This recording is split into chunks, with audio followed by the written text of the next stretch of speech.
Je vais vous dire comment ça a commencé, parce que c'est une véritable aventure, Vie et Lumière. Une belle, merveilleuse aventure, dirigée par le Seigneur Jésus-Christ. Donc les gens du voyage étaient des gens un peu perdus, errants, c'était des gens qui, dans différents pays, avaient chacun leur petite religion, en fonction de la religion du pays. Et puis en France, une grande majorité des gens du voyage étaient des gens qui étaient d'origine un peu catholique, parce qu'ils connaissaient que ça. Mais c'est vrai que c'était plus des traditions plutôt que véritablement engagés par la foi. Et puis il s'est passé un phénomène, c'est qu'il y avait un jeune pasteur qui était issu de l'église des Assemblées de Dieu, qui était Clément Le Cossec. Monsieur le pasteur Le Cossec, vous n'appartenez pas au peuple tzigane, vous n'êtes pas gitan. Comment se fait-il que vous vous trouviez engagé dans cette œuvre de la mission? Eh bien, je suis breton et lorsque j'étais en Bretagne prêchant l'évangile à Brest, je vis arriver toute une troupe de tziganes à l'église. Et ils étaient fort inquiets, car aucune communauté ne voulait les recevoir, en raison du fait qu'ils n'étaient pas mariés selon les lois françaises. Je pris donc rendez-vous dans la caravane pour le lendemain, et l'un d'entre eux me dit, voilà ce que j'ai décidé. Puisqu'aucune église ne veut me recevoir, je vais descendre dans une rivière avec ma femme, je mettrai la Bible sur l'herbe, je baptiserai ma femme et ma femme me baptisera. Comme ça, je serai en règle avec la parole du Christ qui a dit, celui qui croira et qui sera baptisé sera sauvé. Quand j'entendis ces paroles, je fus profondément touché. Je les ai invités donc à venir à l'église à une réunion de prière.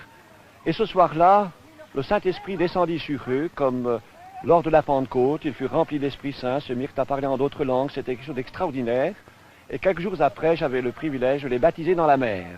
Et voilà comment je me suis trouvé engagé avec eux, ayant pris la décision de m'occuper de ce peuple qui, au fond, était rejeté parce que ses coutumes étaient différentes des nôtres.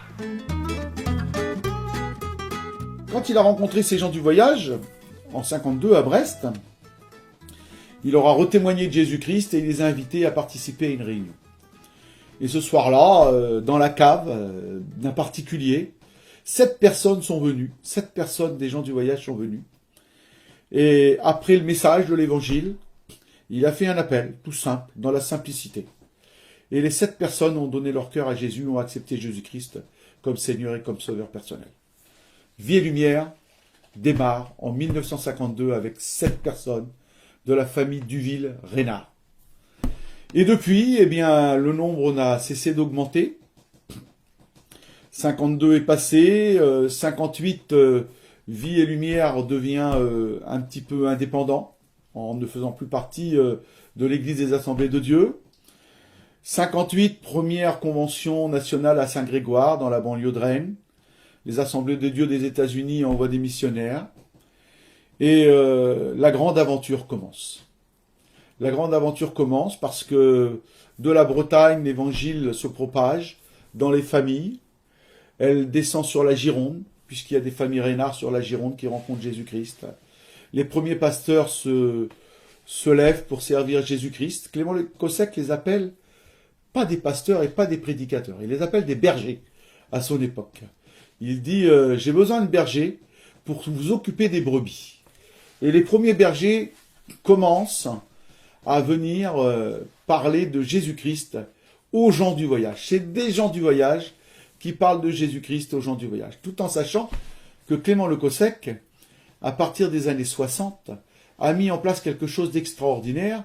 Il s'est adapté aux gens du voyage en faisant l'école biblique roulante. Et donc ça, c'est formidable.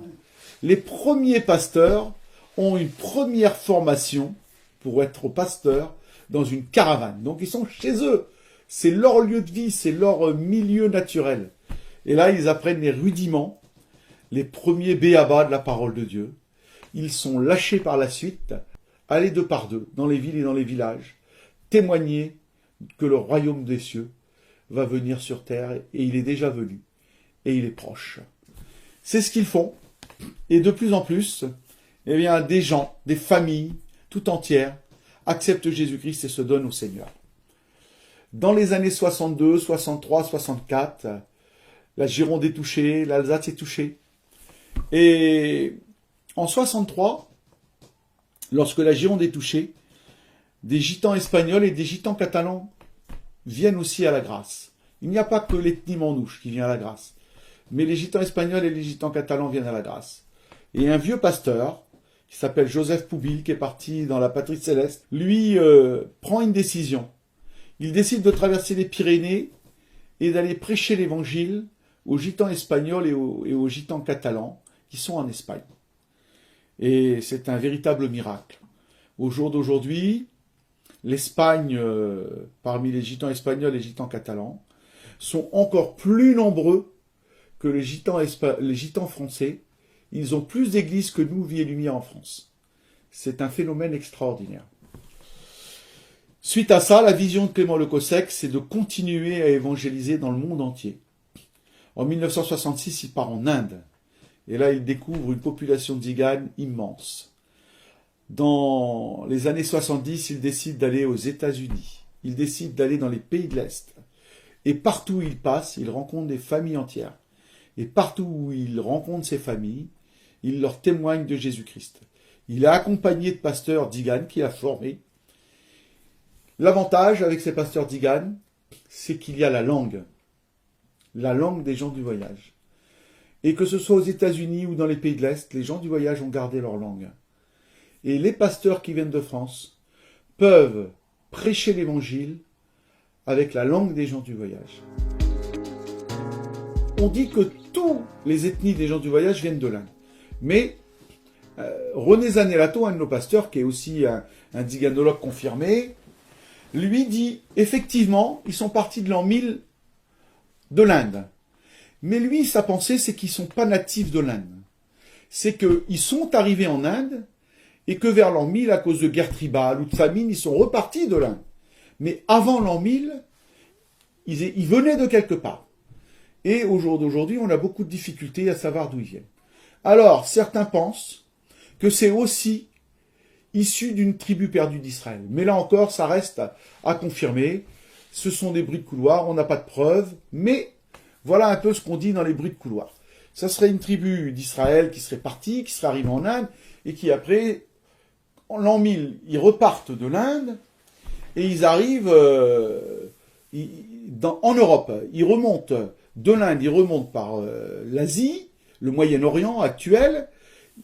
Quand ils arrivent au Bosphore, il y en a qui se séparent. Une partie va vers la gauche, traverse l'Afrique, le Maghreb plus exactement, et ils arrivent en Espagne. Et quand ils arrivent en Espagne, les Espagnols, quand ils les voient y arriver, voient qu'ils parlent une langue bizarre, ils pensent qu'ils viennent de l'Égypte, et on les appelle les gypsies, les gitans, exactement. On dit puisqu'ils viennent d'Égypte, ce sont des gitans. Donc le mot gitan vient de là. Les autres ne reviennent pas sur la gauche, ils partent plutôt vers la droite, ils arrivent dans les Balkans, et quand ils arrivent dans les Balkans, ils traversent la Bulgarie, l'Ukraine, ils arrivent en Russie, et là on dit, eh bien ils ont une langue bizarre, ils viennent de Roumanie, on va les appeler les Roms. Mais en fin de compte, ils ne viennent pas de Roumanie. Ils ont simplement été en Roumanie pendant un certain temps. Et les rois de Bohême, quand ils les rencontrent, ce sont des gens du cirque, des montreurs d'ours, c'est des gens qui vivent dehors, c'est des gens qui ont un métier. Et comme à la cour, ils sont contents de voir ces montreurs d'ours, de voir ces magiciens, et bien à partir de ce moment-là, on leur fait des lettres d'accréditation pour partout où ils passent, vanter leur qualité et leur mérite. Donc, il y a beaucoup de Roms qui restent et qui s'en vont plus loin vers la Russie. Il y en a une partie qui ne remonte pas vers les Balkans, ni vers l'Afrique, ni le pays du Maghreb, mais qui vont plutôt vers l'Allemagne. Et ces gens-là stationnent pendant des centaines d'années, vivent pendant des centaines d'années en Allemagne. Et alors là, quand on les voit en Allemagne, on les appelle manouches parce que ils sont pas très propres. Et en langue tzigane, manouche veut dire homme de la cendre. Donc, c'est des gens qui sont pas très propres, ils sont un petit peu sales.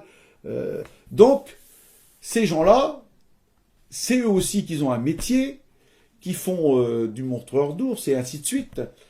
Et donc, en 1400 et des poussières, 1460, ils arrivent en France. Et quand ils arrivent en France avec ces lettres d'accréditation, tout de suite, on dit c'est les rois de Bohême qui nous les revendiquent, qui dit qu'ils ont des qualités. Et donc, on les appelle les bohémiens. Mais en Allemagne, on les appelle les Zigeuner, les manouches.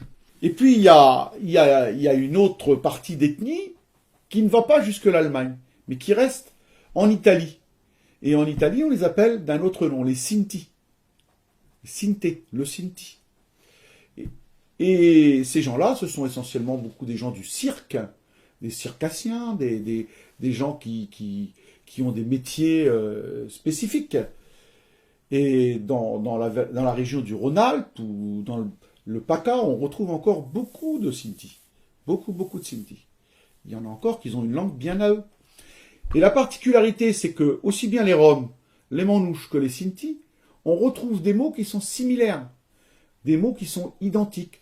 Tout le monde a perdu un petit peu sa véritable langue au fil des pays qu'ils ont traversés. Au fil des pays traversés, on a employé des mots, on a employé une langue, on a employé des coutumes. Et tout ça fait que chacun a son ethnie un peu propre. Et puis, bizarrement, quand les Manouches arrivent en Allemagne, ils s'aperçoivent qu'il y a aussi des gens qui sont sur le voyage en Allemagne. Et eux ne viennent pas de l'Inde. Eux, ce sont vraiment des Européens, blonds, les yeux bleus, mais qui vivent en marche, qui vivent pas comme les autres. Et ces gens-là, eux, leur métier, c'est plutôt faire des paniers. Ils sont beaucoup sur le Palatinat, la vallée du Rhin, parce qu'il y a de l'osier. Et eux, ce sont des Yéniches. C'est ce que je suis d'ailleurs, un Yéniche. Et tout ça fait qu'il y a un mélange de cultures, un mélange où, à un moment donné, ils se sont séparés, mais se sont retrouvés grâce à l'itinérance, grâce au mouvement, grâce au mariage entre eux, au brassage de la population, parce que des Espagnols, gitans, espagnols ou catalans se marient ensemble, des Manouches se marient avec des Yéniches se marient avec des Roms, et tout ça, ça fait une grande population qui aujourd'hui en France, on appelle les gens du voyage. Aujourd'hui, la population des gens du voyage en France, c'est à peu près 400 000 personnes. Sur ces 400 000 personnes, il y a deux ethnies qui sont un peu plus importantes. En France, ce sont les Manouches et les Yéniches. Après, il y a les gitans espagnols, les catalans, les Roms, et puis il y a ce qu'on appelle les voyageurs. C'est pas péjoratif, mais chez nous on les appelle les voyageurs. Qu'est-ce que c'est? C'est des gens issus du monde sédentaire qui se sont mariés avec des gens du voyage, ou qui ont adopté le mode de vie, et qui sont venus se joindre à nous. Donc tout ça, c'est une grande famille, et Vie et Lumière, parmi ces 400 000 personnes, on regroupe à peu près 120 000 personnes à 130 000 personnes baptisées. Les gens qui étaient des rapineurs ne sont plus des rapineurs, ça devient des gens honnêtes.